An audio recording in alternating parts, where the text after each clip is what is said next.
Oh, hi!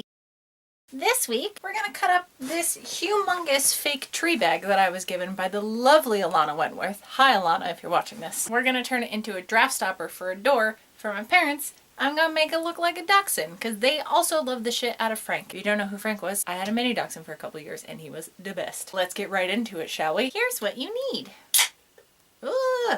My thumb went right in! Can you tell I'm out of practice? I haven't opened a beer in forever. Before you even start acquiring materials, you need to measure the door you're going to make the draft stopper for. My mom said the actual door width is about 36 inches, but the whole door frame is about 45 inches, so I want to make this somewhere in between. This is way more than enough fabric, so we should be good. It does have these red straps all over, so I don't know if I'm going to incorporate those or cut around them, but you can use literally anything. This is like a nice thick canvas, so I thought that would be good. You can do pretty much anything that's not going to be stretchy, and I would say the more heavy duty the better. Perhaps burlap, but you want to make sure that the fibers aren't too widespread, or else the rice, which is the other big ingredient you need, is going to like sneak through all the little holes. So other than the actual fabric, I got 2 5-pound bags of rice. You're going to want some scrap fabric to do the little details, and not that you can even see my machine behind this mound of canvas, but I'm also going to use sewing machine, matching thread, scissors, and pins. Okay, yay! I was able to get a huge panel out of it, 10 inches wide and about 45 inches long, without any of the red straps on it, because I wanted to add this flannel as the accent pieces, so now it won't clash too hard. I didn't look this bag over too much when I got it. I just kind of threw it in the back of my truck and was like,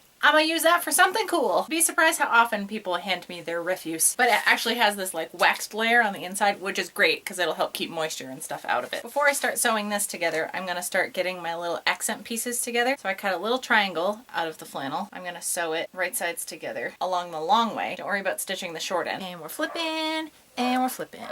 And the dogs are upset. And we're flipping. Got a cute little tail piece now. Again, don't worry about the raw edges. We'll figure that out later. Okay, I have cut out my ear pieces. There's 2 pieces to each one. So I'm gonna flip these so they're right sides together. I'm gonna stitch around all the edges. I am gonna stitch most of the way around the top, but leave a gap so you can flip everything right back out. And then I'm gonna do a round of top stitching to like flatten it all down. Do the same for both ears. As you can tell by the outfit change, it is second day. This isn't even that long of a project. Just yesterday was an absolute shit show, in like a good way, mostly. It's just that time of the year where you have like so many commitments to go see so many people. Tiring, but overall good. Anyways, what was I up to? I drew out little lines where I want to put the ears on the right side of the fabric. I'm going to stitch them on just like this. And then I also think I'm going to kind of curve it down so it looks like there's a little nose up at the top. Because Dachshund's got those cute long little snoots. To this, well, it's all opened up before everything's stitched and full of rice, because that'll be a bitch to sew, huh? Look at me planning ahead for once. And now you got little floppy ears. Oh my god, you guys. I'm going to make sure those are as in the middle as possible. I'm actually going to clip them together like this to ensure they don't interfere with any of the other stitching going on. Time to flip everything right sides together, hot dog style. You remember when you would fold paper for a project in class and they'd be like, fold your paper in half hot dog ways, and then fold your paper in half hamburger ways. It was always so funny to me because nobody got confused, even though that's a very weird thing to say.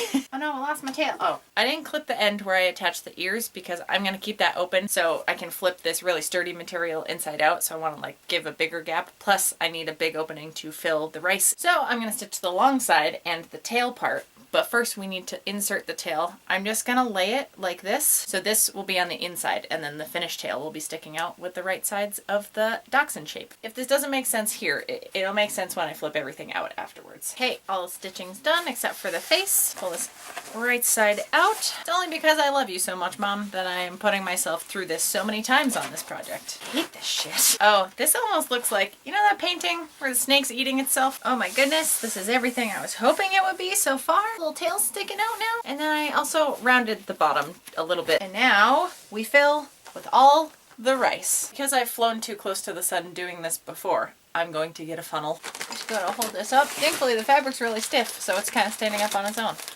Oh, I lied. I spoke too soon. Such hubris. And we pour. It's like a really adorable rain stick. Alright, so I got 2 5-pound bags, but one might be enough because I don't want this to be completely packed, or else that way it can't like shape itself to the corner where the door meets the floor, where if it's like way packed it's gonna stay round and like still let some draft get through. Just gotta close up his little snoot. I'm gonna fold this whole edge over about 1/2 inch all the way around. Well, my masterpiece is complete and I very badly need to vacuum my shop now. But hey look Mom, I got you a bonus 5-pound bag of rice. I love him. Considering I didn't know what the hell I was doing, per usual, this came out pretty alright. I really like the shape and how the ears worked out and his little tail sticking out at the end. People everywhere need draft stopper. Is that just like a cold environment thing? There are some things I do, like keep cat litter in my trunk or the back of my truck, and upon mentioning it to certain people from certain areas, they're just like, I'm sorry, you do what? And you don't own cats? It's for traction on ice. Anyways, I hope you guys like this. If you are newer around here and don't know who Frank is, I'm gonna link to a video where I made him a little Chewbacca vest for winter times right around here. If you would like to support me making weird gifts for other people, you check out my Patreon up this way. If you'd like to see silly products in the future, you can go ahead and subscribe over in this corner. Okay, but I wasn't kidding about needing to vacuum. Oh boy.